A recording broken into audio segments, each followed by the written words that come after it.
Greetings, my Psychonauts students! Development on Noiramore Academy is chugging along in the background. Next episode, I'll go into more detail about some of the more exciting updates on environment art and minigames. But for now, I wanted to make a shorter, more focused episode on the one thing I am by far the most concerned about. Marketing. The scariest, spine-tingliest, toe-curliest part of making an indie game is that, even if it does end up being good, there's a big probability that basically nobody is going to play it. All your hours upon hours of hard work, sweat, and tears feel like they went straight down the drain. What's going on? Why don't they like it? We spent 250 million hours on this. Why does this happen, even to good games? The answer is usually marketing. Marketing is easily my least favorite part of game dev, but it must be done for the sake of being able to earn a lick of money back from your efforts so that you can continue to work on more projects. On major games and movies, marketing can take half of the entire budget. Millions of dollars are spent not on making the game or movie, but purely to make sure that people know about it. I made some major marketing blunders with my previous game projects. I only made a couple of videos about the process of making Mariposa. I really should have created more before dropping the Kickstarter, especially with devlogs being a big pivot in content for my channel. I used to do storytelling and narration videos, so I had thought that making videos about the stories I'm telling in my games would be a natural pivot, but I don't think it really was, and I should have done more work to make this smoother. And don't even remind me of the fumble that Marketing Kitty Roo on YouTube was. I just dropped a little pre-alpha trailer, then dropped the trailer in the game. A pitiful amount of effort here. And the sales of the game really reflect that. Check this out.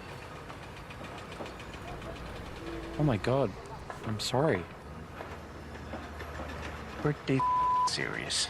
But at the same time, it also feels like it boils completely down to luck. I posted TikToks, got good views, built an audience on Instagram, but it wasn't enough. The algorithm giveth, and the algorithm taketh away. Why does it feel like my entire career is dependent on a system of calculations that I'll never see or understand? I try to make things that can please the short-form algorithm, TikTok joke trends, videos with immediate hooks, animations, but it's really hard to keep up with it all while also making a whole game full-time. On Instagram and YouTube, it's like I've hit a hard wall of followers and subs that I can't get past. On YouTube, I'm slowly losing the subs that I got from my pony fandom days. So what do?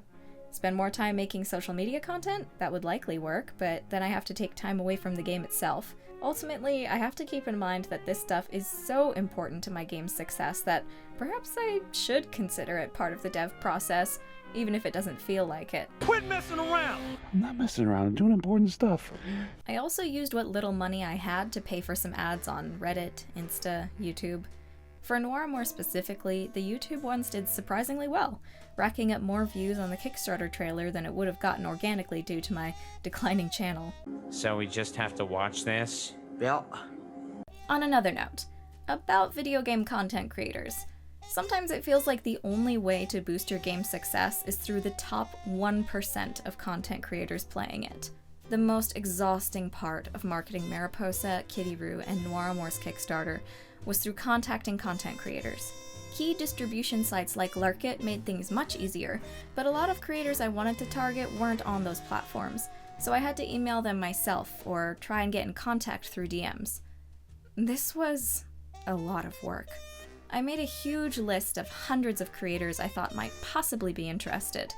I sent out hundreds of emails with images, GIFs, and links of the game to try and get their attention right away. I mentioned that they'd get a key to the demo in the title, which kind of doesn't make sense since the demo is free, but apparently this is just standard practice to say in these kind of outreach emails. I did give them keys though. Maybe it's more about the thought that counts. This is a known and accepted part of the game marketing process. But I hated it, because I just felt like I was saying, Please, Mr. Markiplier, please play my game, sir. I'm just a poor little indie dev. Give me your attention right now, even though you're obviously very busy and have no idea who I am. Sometimes when reaching out to streamers, I felt like I was saying I was entitled to their time by asking them to cover it for free. I hope I didn't come across that way. Reality hit me full in the face when I realized that, of course, the bigger creators don't actually read their emails. Public-facing emails go through their agents, and talent agents are very unlikely to tell a streamer to play a small indie game for free out of the goodness of their heart. And thus, I got this email. Thanks for reaching out to Streamer Redacted with this opportunity. We would love to get them involved and wanted to send you their rates to start the conversation. Streamer Redacted, 1 hour Twitch stream, $85,000. YouTube VOD highlight, $90,000.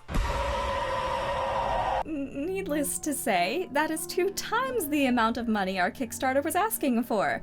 And even then, I would never spend a Kickstarter's worth of money on getting one streamer to play the game. Sometimes it feels like the only way for a popular streamer to find your game is purely by chance, or for their fans to give the recommendation through comments, tweets, tags, Reddit.